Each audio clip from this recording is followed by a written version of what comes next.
এক রাতেই ইরান তছনছ করার হুমকি ট্রাম্পের হুমকির মুখে ইরানের পাল্টা হুঁশিয়ারি। নিরাপত্তা পরিষদে হরমুজ নিয়ে ভোটাভুটি হতে পারে আজ। কড়া ভাষায় ট্রাম্পের সমালোচনা করলেন নিউজিল্যান্ডের প্রধানমন্ত্রী। বিদ্যুৎ কেন্দ্র রক্ষায় মানব শৃঙ্খল গড়ার ডাক ইরানের। আমন্ত্রণ জানাচ্ছি বাংলাদেশ প্রতিদিনের বিশ্ব সংবাদে। সাথে আছি আমি তানজির রহমান। শুনছিলেন এতক্ষণ সংবাদ শিরোনাম, এবারে থাকছে বিস্তারিত সংবাদ। 200-র বেশি সার্ভিস ও ফিচারে লেনদেনের সব বিকাশ অ্যাপে সম্ভব। তেহরানের জন্য নির্ধারিত সময়সীমা শেষ হওয়ার আগেই গ্রহণযোগ্য চুক্তিতে পৌঁছাতে ব্যর্থ হলে ইরানকে এক রাতেই গুড়িয়ে দেওয়ার হুমকি দিয়েছেন মার্কিন প্রেসিডেন্ট ডোনাল্ড ট্রাম্প।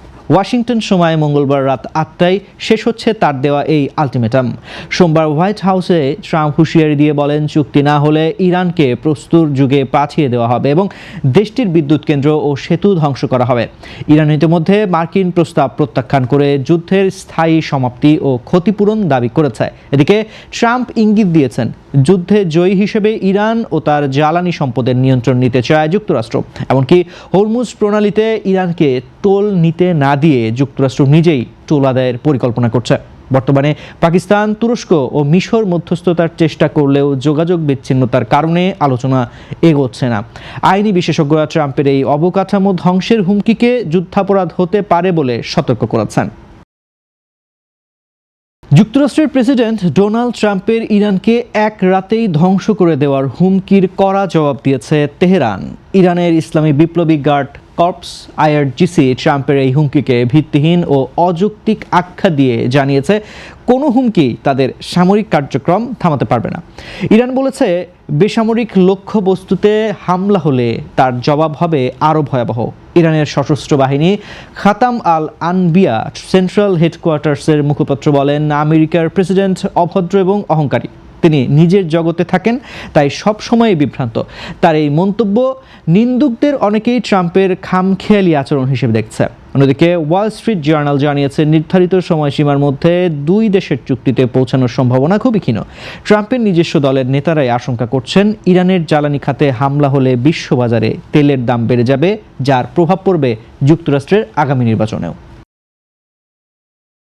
বিশ্বের অন্যতম গুরুত্বপূর্ণ জ্বালানি সরবরাহ পথ হরমুজ প্রণালীতে বাণিজ্যিক জাহাজের সুরক্ষা নিশ্চিত করতে আজ মঙ্গলবার জাতিসংঘের নিরাপত্তা পরিষদে একটি প্রস্তাবের উপর ভোটাভুটি হতে পারে।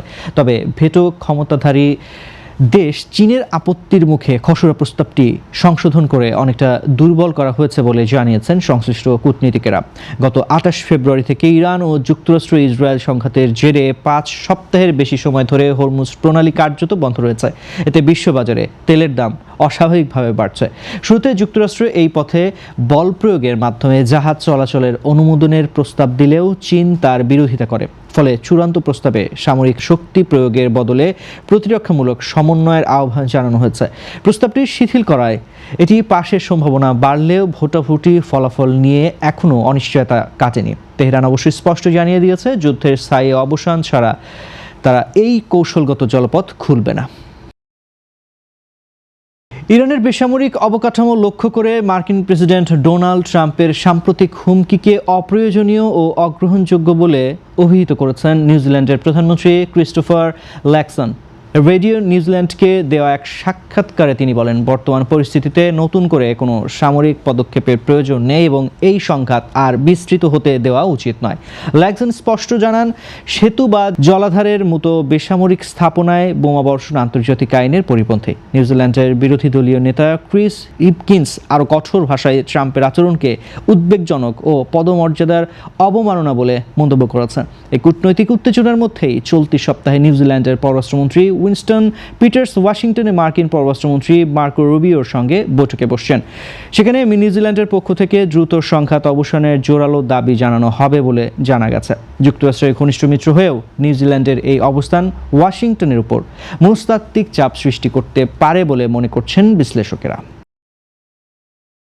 যুক্তরাষ্ট্রের প্রেসিডেন্ট ডোনাল্ড ট্রাম্পের বেঁধে দেওয়া সময়সীমা শেষ হওয়ার ঠিক আগেই দেশের গুরুত্বপূর্ণ অবকাঠামো রক্ষায় অভিনব প্রতিবাদ কর্মসূচির ডাক দিয়েছে ইরান। মার্কিন সম্ভাব্য হামলা ঠেকাতে সারা দেশের বিদ্যুৎ কেন্দ্রগুলোর সামনে সাধারণ মানুষকে মানব শৃঙ্খল বা মানব বলয় তৈরির আহ্বান জানিয়েছে তেহরান। দেশটির যুব ও ক্রীড়া মন্ত্রণালয় বিশেষ করে তরুণ প্রজন্ম, অ্যাথলেট, শিল্পী ও শিক্ষার্থীদের স্থানীয় সময় মঙ্গলবার দুপুর 2টা থেকে নির্ধারিত কেন্দ্রগুলোতে জড়ো হওয়ার নির্দেশ দিয়েছে। ইরানের যুব বিষয়ক উপমন্ত্রী আলী রেজা রাহিমি এই কর্মসূচির নাম দিয়েছেন উজ্জ্বল ভবিষ্যতের জন্য ইরানের তরুণদের মানব শৃঙ্খল। এক্সের এক পোস্টে তিনি লিখেছেন, আমরা হাতে হাত রেখে দাঁড়িয়ে বিশ্বকে বলবো বেসামরিক অবকাঠামোতে হামলা চালানো একটি যুদ্ধাপরাধ। এদিকে ট্রাম্পের আলটিমেটাম অনুযায়ী ওয়াশিংটন সময় মঙ্গলবার রাত 8টা নাগাদ এই সময়সীমা শেষ হচ্ছে। যদিও প্রভাবশালী মার্কিন সংবাদ মাধ্যম ওয়াল স্ট্রিট জার্নাল জানিয়েছে, দুই দেশের অনড় কারণে এই সময়ের মধ্যে কোনো চুক্তিতে পৌঁছানোর সম্ভাবনা নেই বললেই চলে। দর্শক, এই ছিল আজকের বাংলাদেশ প্রতিদিনের বিশ্ব সংবাদ। সবশেষ খবর জানতে চোখ রাখুন বাংলাদেশ প্রতিদিন ফেসবুক পেজ ও ইউটিউব চ্যানেলে। এতক্ষণ সঙ্গে থাকার জন্য ধন্যবাদ সবাইকে।